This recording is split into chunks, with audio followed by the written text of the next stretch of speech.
Hello guys, good morning. So, ayan. Ang lalaki ng sibuyas. Ayan, ang lalaki ng sibuyas.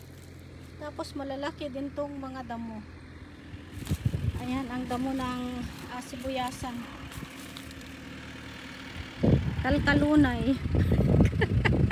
Kalkalunay. Ang lalaki ng puno ng kalkalunay guys. Ayan, buti na lang madaling bunutin. Tapos ayan, kinakarga namin sa tractor. So, ganito ang damo ng sibuyas. So, 2 weeks lang ito guys. Ang bilis lumaki. So, umulan lang ng ilang araw, biglang nagkadamo. Ayan. So, ganito lang dati. Tapos, bigla na siyang naging ganyan sa 2 weeks. So, hindi na rin kami pwedeng spray ng pangdamo ko. Malapit nang i-harvest ang mga sibuyas. So, ayan. Kinakarga namin sa traktor itong mga damo.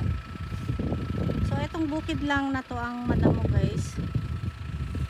Iba tong lupa rito. Itim na lupa.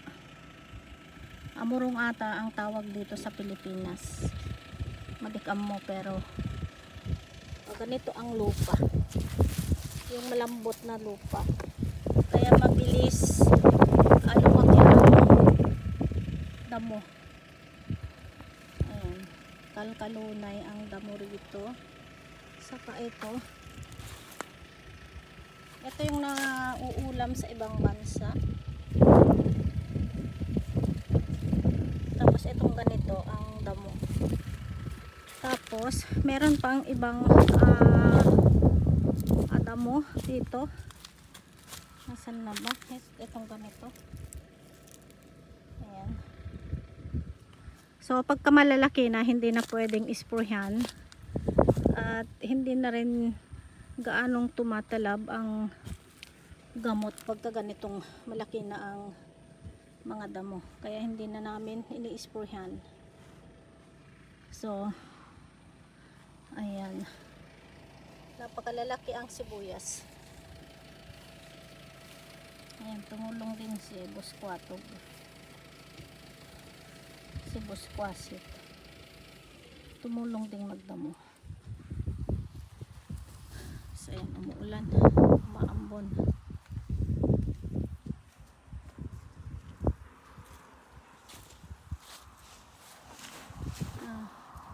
Maglaki din tabasit pati ay nalakape nga parutin. So, ito guys, yung kalkalunay.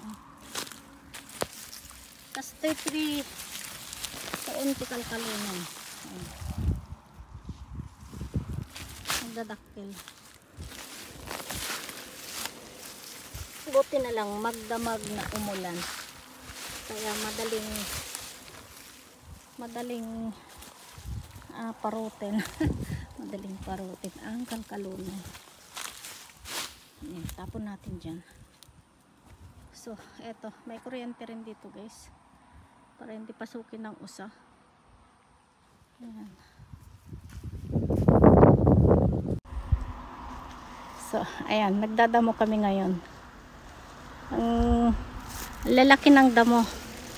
Kalkalunay. Ayan, ang kalkalunay.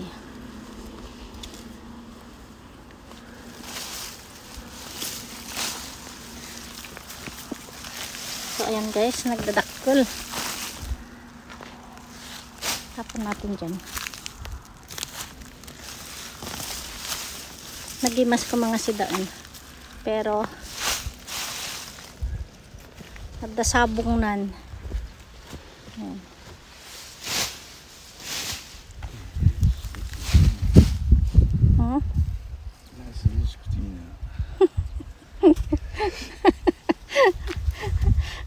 Ayan.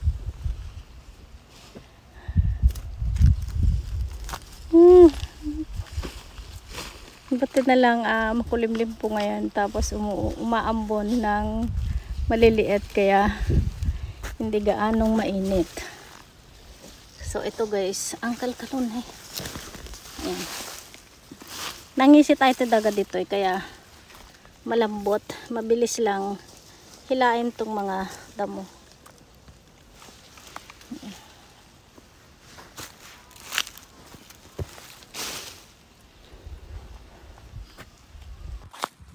Ayan. So kailangan namin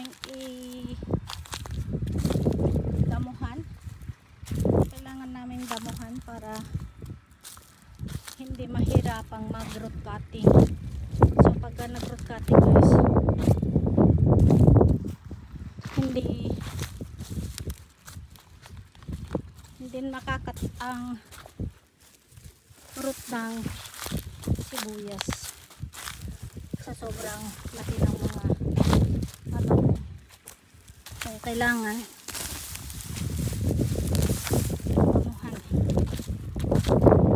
Tapos nilalabas namin tong damo.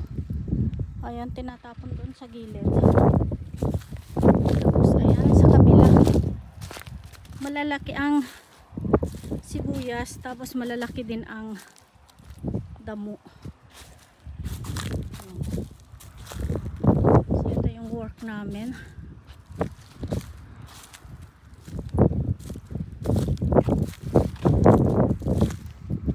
May nagdadakkel.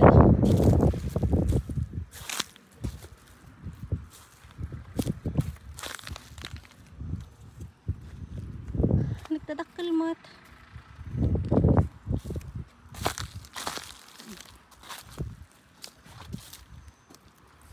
Itong bukid lang na to ang madamo. So iba kasi ang lupa dito. Kaya mabilis lumaki tong mga damo. Ayan.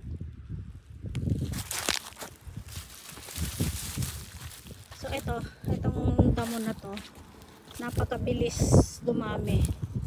Marami siyang seeds. Ayan.